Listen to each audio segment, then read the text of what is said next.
नमस्कार. आजचा सवालमध्ये तुमचं मनपूर्वक स्वागत. आज नवा दिवस, नवा प्रश्न, नवी चर्चा. निवडणुकीच्या वातावरणामध्ये प्रचार रंगतोय, चर्चाही अधिकाधिक रंगत चालल्यात. आज माझा प्रश्न आहे, देशातल्या राष्ट्रीय पक्षांना प्रादेशिक पक्षांनी वेठीला धरलंय का? हा प्रश्न मी अशासाठी विचारतोय की प्रत्येक राज्यातली किंवा बहुसंख्य राज्यातली परिस्थिती बघा. बिहारमध्ये काल असं घडलं की बिहारमध्ये आरजेडी आणि रामविलास पासवान यांचा लोकजनशक्ती पक्ष यांनी मिळून 40 पैकी 37 जागा वाटून घेतल्या आणि काँग्रेसला फक्त 3 जागा दिल्या. काँग्रेसने असंतोष व्यक्त केला, राग व्यक्त केला, हातपाय आपटले, पण लालू आणि रामविलास काही ऐकायलाच तयार नाहीत.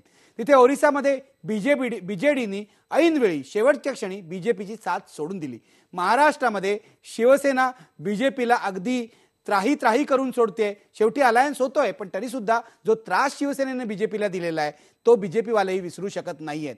दुसऱ्या बाजूला एनसीपीनेही, महाराष्ट्रात ताकद असलेल्या एनसीपीनेही काँग्रेसला हैराण केलेलं आहे. हे तुम्ही तामिळनाडूत बघू शकाल, हे तुम्ही कर्नाटकात बघू शकाल, हे तुम्ही उत्तर प्रदेशात समाजवादी पक्ष आणि काँग्रेसच्या संबंधांच्या रूपाने बघू शकाल. म्हणून माझा आजचा प्रश्न आहे, राष्ट्रीय पक्ष जे आहेत काँग्रेस आणि भाजप यांना प्रादेशिक पक्षांनी, एखाद्या राज्यामध्ये ताकद असलेल्या पक्षांनी वेठीला धरलंय का?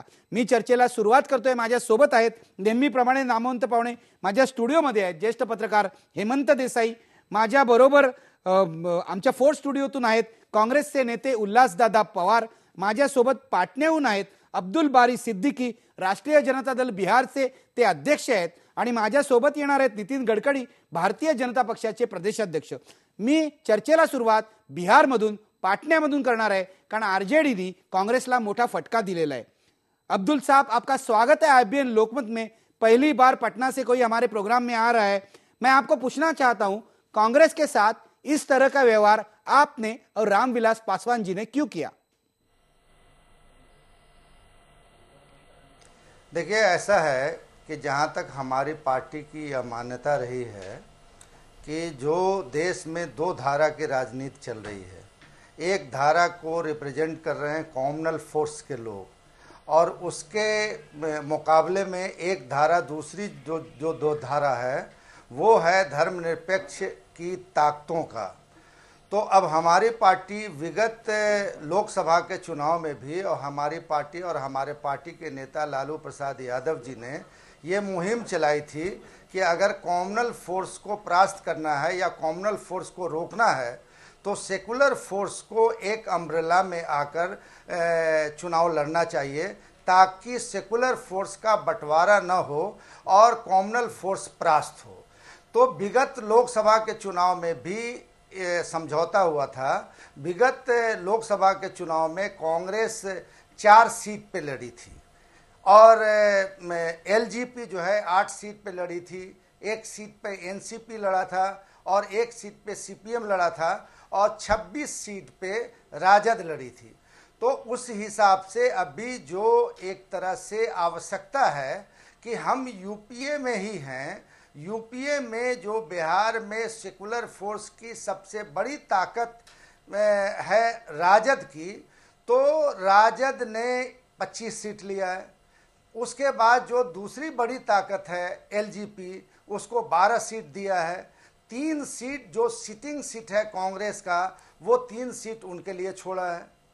यही तो स्थिति जी अब्दुल साहब, ये तो आंकड़े तो ठीक है, लेकिन मैं आपको सीधा सवाल करना चाहता हूं, क्या कांग्रेस बिहार से खत्म हो चुकी है? आप सिर्फ 3 जगह उनको दे रहे. बात आप विगत लोकसभा का चुनाव का अब देखिए, उन्होंने 4 सीट पे लड़े थे, 3 सीट वो जीते थे और 1 सीट पे वो हार गए थे. अब कोई नई परिस्थिति पैदा हो गई. मान लीजिए लोकसभा के बाद विधानसभा का चुनाव हुआ और विधानसभा के चुनाव में अगर आपकी उपलब्धि बहुत ज़्यादा रही हो तो आप कह सकते हैं कि साहब आप अपना सीटिंग छोड़ दो, उस सीट पे हमको दे दो. अब अभी हर लोग जो है, हर लोगों को राजद की सीट पे निगाह था. तो क्या जो 22 हमारा सीटिंग है, इस 22 सीटिंग को हम छोड़कर कांग्रेस के खाते में दे दें या दूसरे दल के खाते में दे दें? अगर हमारी पार्टी यूपीए के फ्रंट में ही है और यूपीए को ही मजबूत कर रही है, तो हमारी जो दावेदारी थी उस पे किसी को दूसरे को दावेदारी नहीं करनी चाहिए थी. जी, मैं आता हूं आपके पास. मी जातोय थेट उल्हासदादा पवार यांच्याकडे, काँग्रेसचे नेते आहेत. उल्हासदादा, मला सांगा, एका प्रकारे हा राष्ट्रीय पक्षाचा अपमान आहे. 3 जागा दिला. तुमच्या पक्षाच्या प्रवक्त्या जयंती नटराजन यांनी राष्ट्रीय व्यासपीठावरून त्याबद्दल नाराजी व्यक्त केली, तरी सुद्धा लालू ऐकले नाहीत. काय म्हणाल तुम्ही? का ही पाळी आली काँग्रेसवर? नाही, स्वाभाविक आहे की राष्ट्रीय पातळीवरचा हा पक्ष आहे आणि या राष्ट्रीय पक्षाला बिहारमध्ये आपल्याच मित्रपक्षाच्या 2 घटक पक्षांनी, मित्रपक्षांनी अशा प्रकारे चर्चा न करता अशा प्रकारची वागणूक देणं, त्यामुळे आमच्या अखिल भारतीय काँग्रेसच्या प्रवक्त्या जयंती नटराजन किंवा आमचे नेते माननीय बिहारचे प्रभारी असलेले सुशील कुमारजी शिंदे यांनी यासंबंधीची तीव्र नाराजी व्यक्त केली आणि ती अगदी बरोबर आहे. एक मी सांगू इच्छितो की आत्ताच आपले अब्दुल भाई तिथनं म्हणत होते की लालू प्रसादजी राष्ट्रीय जनता दलाची त्यांची इच्छा अशी होती की सेक्युलर फोर्सेस प्रभावी होण्याकरता ज्या धर्मांध शक्ती आहेत त्यांच्याविरुद्ध एकाच छत्राखाली सर्वांनी मिळून राष्ट्रीय पातळीवर निवडणुका लढवाव्यात, परंतु ते काही होऊ शकलं नाही असं त्यांच्या बोलण्यातला एकूण सूर होता. मी आपल्याला अत्यंत प्रामाणिकपणे सांगू इच्छितो की बरोबर आहे अगदी. अखिल भारतीय काँग्रेस कमिटीच्या नेतृत्वानं वर्किंग कमिटीनं निर्णय घेऊन राष्ट्रीय पातळीवर कोणत्याही अशा प्रकारे पक्षाची युती किंवा गठबंधन करायचं नाही असा निर्णय घेतला. पण त्याचवेळी हे जे मित्रपक्ष आहेत त्या राज्यामध्ये काँग्रेसनी, त्या युनिटनी, त्या प्रदेश काँग्रेसच्या पदाधिकाऱ्यांनी, अध्यक्षांनी मिळून त्या पक्षाची त्या ठिकाणी वाटाघाटी करून युती करावी. याचा अर्थ असा की त्यांना काही बाजूला केलं असं नाही. मग आता मी असं म्हणतो की तेव्हा ज्या नेत्याने असं सांगितलं की 3 जागा होत्या, 4 होत्या आणि 3 आम्ही दिल्या आणि त्या काय आम्ही वाढवून दिलेल्या नाहीत किंवा वाढवून देऊ शकत नाही आमच्यातल्या किंवा रामविलास पासवानच्या लोकजनशक्ती पक्षातल्या असं म्हणतात. याचा अर्थ त्यांची इच्छा अशी होती की राष्ट्रीय पातळीवर युती करावी आणि ज्या राज्यामध्ये यांच्या पक्षांना बिलकुल स्थान नाही त्या ठिकाणी काँग्रेसला यांना मदत करावी अशी अपेक्षा करणं मुळात चुकीचं आहे.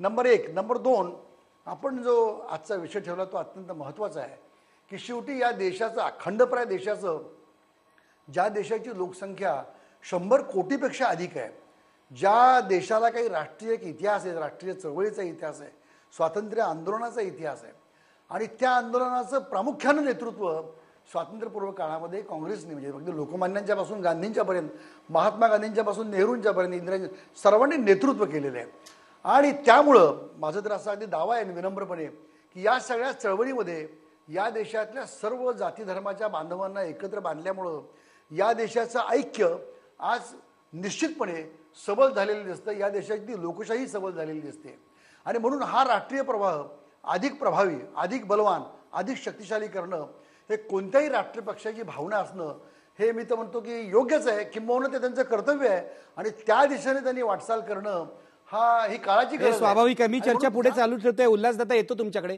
हेमंत देसाई, तुम्ही बघितलं दोन्ही पक्षाचे प्रवक्ते काय म्हणतात.